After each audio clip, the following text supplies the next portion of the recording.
ஆண்டவருடைய பிள்ளைகளே, இதில் நம்ம எதை பார்க்க போகிறோம்னா, சில மனிதர்களிடத்தில் இருக்கிற ரொம்ப மோசமான ஞானக்குறைவு என்னென்னா வீம்பு. ஒரு ஆண்டவருடைய பிள்ளைகளுக்கு இந்த வீம்பு மட்டும் என்றைக்குமே இருக்கவே கூடாது.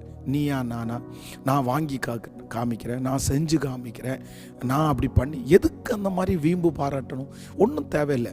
சிலர் கார் வாங்குறதுக்கு வீம்பு பாராட்டுவாங்க. அவங்களுக்கு ஒரு விஷயம், ஒருத்தர் கார் கேட்டு கொடுக்கலன்னு வச்சுங்களேன், கொடுக்கலன்னா நீ எனக்கு கார் கொடுக்காம ஓட்டியா பாரு, உன் கண்ணுக்கு முன்னாடி நான் கார் வாங்கிக்கிறேன் பாரு அப்படின்னு சொல்லி கடன் வச்சு கொண்டு போய் லோனில் விழுந்து அந்த காரை வாங்கி, இவங்களுக்கு அந்த கார் தேவையே இருக்காது, பெரிய பிரயோஜனமே இருக்காது.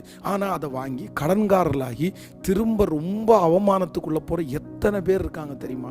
பொதுவாக நம்முடைய சில திருச்சபைகளில் பார்த்தீங்கன்னா இந்த ஆசீர்வாத தட்டு அப்படின்னு எல்லாம் கொடுப்பாங்க. இந்த ஆசீர்வாத தட்டு நிறைய பேர் ஆசீர்வாதமாக வாங்கணும்னு நினச்சி வாங்குறவங்க வேற, இன்னும் கொஞ்சம் பேர் வீம்பு. நீ 10,000 ரூபா சொன்னியா, நான் 15,000 ரூபா சொல்கிறேன், நான் வாங்குகிறேன். இன்றைக்கு இந்த சத்தத்தை கேட்குற யார் ஒருத்தர் ஒருவேளை நீயா நானான்னு வீம்பு பாராட்டுறீங்களா, கண்டிப்பாக சொல்கிறேன், சமாதானம் வராது. ஏசப்பா பிரியமாக இருக்கவே மாட்டார்.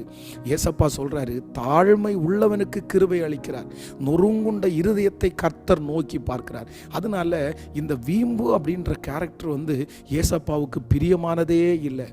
அதை தயவு செய்து ஒரு தேவனுடைய பிள்ளை விட்டுறணும்.